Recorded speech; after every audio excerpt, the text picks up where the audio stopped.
गरीब मसाला अमरूद वाली का जादुई पेड़। बहुत समय पहले की बात है। गांव सरसईपुर के कोने में टूटी फूटी झोपड़ी में रहती थी गोमती। लोग उसे प्यार से मसाला अमरूद वाली कहते थे। वजह ये थी कि वो सुबह मसाला अमरूद बेचती और दोपहर को गांव के लिए मसाले, हल्दी, मिर्च, धनिया पीसकर बेचा करती थी। उसका पति कई साल पहले बीमारी से गुजर चुका था। अब उसके सहारे बस उसकी छोटी बेटी मीना थी, जिसकी उम्र 12 साल थी। जैसे तैसे वो अपनी बेटी के साथ दिन काट रही थी। एक रोज मीना पानी का घड़ा लेकर घर आई। माँ, पेट में चूहे दौड़ रहे हैं, क्या आज कुछ खाने को मिलेगा? बिटिया, अभी तो ये थोड़े से अमरूद है, इसे खा ले। माँ, जब भी घर में रोटी नहीं होती यही पकड़ा देती हो।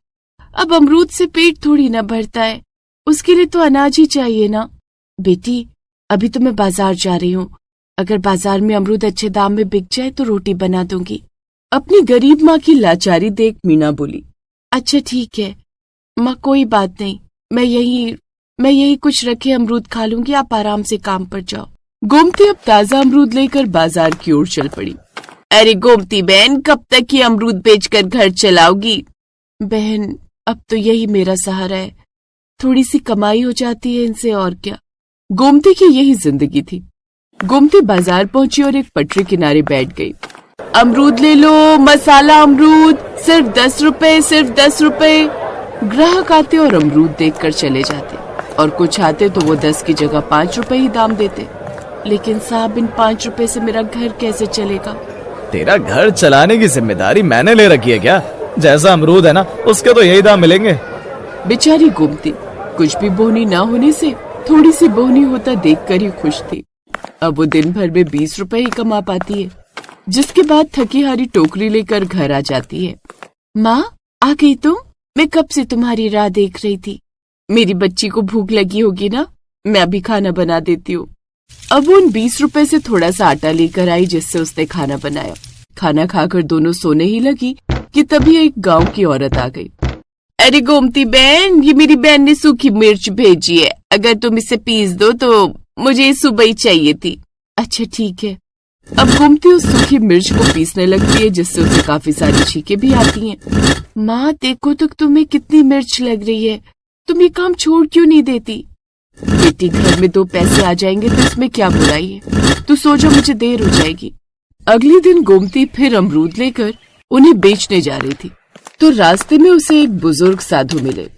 बेटी, भूख लगी है, क्या मुझे एक अमरूद मिलेगा? हाँ बाबा, क्यों नहीं। अब गोमती ने बिना सोचे अपने टोकरे का सबसे अच्छा अमरूद उन्हें दे दिया। तुम्हारी दया देखकर मैं बहुत प्रसन्न हुआ। ये लो एक छोटा सा बीज, इसे अपनी झोपड़ी के पास बो देना। ये साधारण बीज नहीं, जादुई बीज है। जादुई? बाबा, मेरे पास तो जमीन भी बंजर है। सच्चे दिल से बोगी तो ये फल देगा बेटी। सच में तुम्हारे हाथ का बना मसाला अमरूद लाजवाब है। ये कहकर साधु वहाँ से चले गए। इसके बाद गोमती भी काम पर निकल गई। सारा दिन बाजार में बैठे रहने के बाद जब थोड़ी सी कमाई करके वो घर आई, तो घर आते ही गोमती को अपने पल्लू में गांठ देकर बांधे हुए वो बीज याद आए। गोमती ने घर के पीछे बनी झोपड़ी के पीछे उसे बो दिया। माँ, ये क्या कर रही हो भला? ये बंजर जमीन कहाँ कुछ देगी? बेटी, कोशिश करने में क्या हर्ज है। ऐसा कहकर वो बीज बोकर अपनी बेटी के साथ झोपड़ी में आ गई। फिर अगले ही दिन मिट्टी से एक हरा पौधा निकल आया। कुछ ही दिनों में वो पौधा विशाल अमरूद का पेड़ बन गया। लेकिन ये अमरूद साधारण नहीं थे, उनमें मसालों की खुशबू थी। माँ, ये तो जादू है, ये अमरूद तो मसाले भी हैं, और इस पर लगने वाले अमरूद भी काफी बड़े बड़े और अलग अलग रंग के हैं। सच है बेटी, बाबा ने वरदान दिया है तो पूरा कैसे नहीं होता। अब गोमती पेड़ से तरह तरह के अमरूद लेकर बाजार पहुंची। उसके ऐसे बड़े बड़े और खूबसूरत ताजा अमरूद देखकर किसी का भी मन उन्हें खाने के लिए ललचा जाता। वाह, इतने अच्छे अमरूद तो हमने आज तक नहीं देखे। काकी, अमरूद कैसे दिए? सिर्फ 10 रुपए बेटे। अरे नहीं काकी, इतने अच्छे अमरूद के तो 10 रुपए कम है। इसके दाम तो आपको 30 रुपए रखने चाहिए। ये लीजिए मेरी तरफ से 30 रुपए। ये देखकर गोमती खुश हो गई। उसने कभी नहीं सोचा था कि कोई एक अमरूद के दाम भी उसे 30 रुपए देगा, लेकिन इसके बाद से उसने अब वही दाम पर मसाला अमरूद बेचने शुरू कर दिए। उस रोज पहले ही दिन उसने 1000 रुपए कमाए। आज अच्छी कमाई हुई है। अपनी लाडो के लिए बाजार से डोसा लेकर जाऊंगी। जब वो डोसा लेकर घर पहुंची तो मीना बहुत खुश हुई। धीरे धीरे गोमती का नाम पूरे इलाके में मशहूर हो गया। गरीबी कम होने लगी, लेकिन गांव का जमींदार चौधरी रघुवीर ये सब देखकर जलने लगा। उसने अपने नौकरों से कहा, आज रात ही जाकर उस गोमती के जादुई पेड़ को उखाड़ लो और मेरे आंगन में लगा दो। आदेश मिलते ही नौकर रात में गए, पर जैसे ही उन्होंने पेड़ को छूने की कोशिश की, पेड़ से तेज रोशनी निकली। बिजली से कड़कड़ाहट हुई और सब डर कर भाग गए। चौधरी हार मानने वाला कहाँ था। उसने गांव में अफवाह फैला दी, ये पेड़ श्रापित है, गोमती ने काला जादू किया है। ये बात गांव में फैलते ही गांव के लोग डरने लगे। फिर पंचायत बैठी। गोमती, ये पेड़ गांव की मुसीबत बनेगा, इसे हमें सौंप दे। ये पेड़ मुझे साधु ने दिया है। ये किसी का बुरा नहीं करता, बल्कि सबका पेट भरता है। मैं इसे किसी को नहीं दूंगी। उसी रात वही साधु बाबा फिर प्रकट हुए। बेटी, कल सुबह सबके सामने पेड़ की सच्चाई प्रकट होगी, बस तुम डरना मत। अगली सुबह पूरा गांव पेड़ के पास इकट्ठा हुआ। पेड़ अचानक चमकने लगा और उससे अमरूद गिरने लगा। हर अमरूद जब गरीब लोगों ने उठाया तो वो खुशबूदार मसालों में बदल गया, लेकिन जैसे चौधरी ने एक अमरूद उठाया वो राख बन गया। अरे ये कैसे हो गया? ये पेड़ मेहनती और दयालु लोगों के लिए है, लालचियों को ये कभी फल नहीं देगा। ये सुनकर गांव वाले चौंक गए। अब गोमती की सच्चाई सबके सामने आ गई। बहन, हमने तुम्हें गलत समझा। अब ये पेड़ पूरे गांव का कल्याण करेगा। दया और सेवा का फल हमेशा मीठा होता है। मेहनत और ईमानदारी से ही सच्चा सुख मिलता है और लालच का अंत हमेशा राख होता है।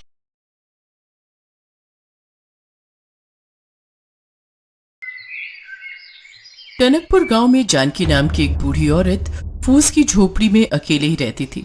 उसके पति का देहांत कुछ साल पहले हो चुका था। उसकी कोई औलाद नहीं थी। वो अकेले ही उस झोपड़ी में रहकर जैसे तैसे अपने दिन काट रही थी। उस बूढ़ी अम्मा के पास खाने के लिए भी कुछ नहीं था। कभी कभार गांव के कुछ लोग उसे खाना दे दिया करते थे और कई बार वो खाली पेट ही खाना खाकर सो जाया करती थी। एक रोज वो अपने आंगन में लगे नारियल पेड़ की छांव में बैठी हुई अपने भाग्य को कोसते हुए रो रही थी। हे भगवान, ये कैसी जिंदगी दी है तूने मुझे भागन को। पहले सारी जिंदगी औलाद के लिए तरसती रही और अब इस बुढ़ापे में अकेले रहकर भूखे पेट जिंदगी काट रही हूँ। इससे तो अच्छा होता तू मुझे अपने पास ही बुला लेता। आज पता नहीं कैसे दिन निकलेगा। ना ही मेरे पास खाने के लिए अनाज है और ना ही एक फूटी कौड़ी। तभी उसके बगल में ऊपर से आकर एक नारियल गिरता है। अरे ये क्या नारियल, आज इसे ही पीकर अपनी भूख मिटाती हो। जानकी जैसे ही उस नारियल को पीती है तो उसका मीठा पानी पीकर उसको बहुत ठंडक मिलती है। अरे वाह, इसका पानी तो बहुत ही मीठा और स्वादिष्ट है। एक नारियल और तोड़कर पी लेती हूँ, बस उसी से पेट भर जाएगा। जानकी एक डंडा उठाकर नारियल तोड़ने की कोशिश करती है, लेकिन नारियल का पेड़ काफी ऊंचा होने के कारण वो उस तक पहुंच नहीं पाती। तभी वहां से एक जवान लड़का जिसका नाम धीरज होता है वहां से गुजरता है, जिसे देखकर जानकी उससे कहती है, अरे बेटा, क्या तुम इस बूढ़ी औरत के लिए नारियल तोड़ सकते हो? ये पेड़ बहुत ऊंचा है और मेरा हाथ इस तक नहीं पहुंच रहा। अगर तुम चाहो तो तुम भी अपने लिए एक नारियल तोड़ सकते हो। जानकी की बात मानकर वो लड़का नारियल के पेड़ पर चढ़कर 2 नारियल तोड़ता है। एक उसने जानकी को दिया और एक खुद पिया। अरे वाह, क्या मीठा पानी है इसका। स्वाद तो ऐसा है मानो अमृत हो। तुम्हारा बहुत बहुत शुक्रिया बेटा। धीरज वहां से चला जाता है, लेकिन उसकी अमृत वाली बात बार बार जानकी के कानों में गूंज रही थी। तभी जानकी को एक ख्याल आया। बात तो वो लड़का सही कह रहा था। इसका पानी सचमुच बहुत मीठा है। अगर मैं ये नारियल लोगों को बेचूं तो उन्हें जरूर पसंद आएगा। साथ ही मेरी थोड़ी आमदनी भी हो जाएगी, जिससे मेरा गुजारा चल जाएगा। इस उम्मीद के साथ जानकी अगली सुबह उठती है, लेकिन लाख कोशिशों के बाद भी वो उस पेड़ तक नहीं पहुंच पाती। तभी धीरज वहां से जा रहा होता है तो जानकी उससे कहती है, बेटा तू आज फिर मेरे लिए नारियल तोड़ दे, लेकिन आज मुझे 30 नारियल चाहिए। अम्मा, तुमने तो मुझे निकम्मा ही समझ रखा है। अरे मुझे अपने भी काम होते हैं। और इस पेड़ की ऊंचाई देख रही हो, अगर ऊपर से नीचे गिरा तो भरी जवानी में शहीद हो जाऊंगा। और तुम मुझे एक ही नारियल देती हो, उससे मेरा क्या फायदा। अच्छा, एक शर्त पर तो तोड़ूंगा। 30 में से 15 नारियल मेरे और 15 तुम्हारे। बोलो मंजूर है? ठीक है, 15 तुम रख लेना। धीरज जल्दी से पेड़ पर चढ़ता है, 30 नारियल तोड़ लेता है। वो अपने 15 नारियल लेकर चला जाता है। जानकी अपने नारियल उठाकर सड़क किनारे बेचने बैठ जाती है। तभी एक बड़ी सी गाड़ी से 6 लड़के उतरते हैं। अम्मा 6 नारियल देना। हाँ बेटा, ये लो। अरे वाह, नारियल पानी तो बहुत मीठा है। सचमुच ये तो सच में बड़ा ही स्वादिष्ट है। अम्मा एक एक हम सबको और दे दो। वाह भाई वाह, मजा आ गया। ये लो अम्मा, आपके पूरे 600 रुपए। उस दिन जानकी ने कई महीनों बाद एक साथ इतने रुपए देखे थे। ऐसे ही करके उसके पास और ग्राहक आते हैं और उसके सभी नारियल बिक जाते हैं। दूसरी तरफ धीरज भी अपने सारे नारियल बाजार में बेच आता है। आज तो अच्छी कमाई हो गई। अगर वह सारे नारियल मेरे हाथ लग जाए तो मुझे अच्छा मुनाफा हो जाए। एक काम करता हूँ, आज रात में ही सारे नारियल तोड़ लूंगा ताकि उस बुढ़िया के लिए कुछ भी ना रहे। इधर जानकी आज बहुत खुश थी।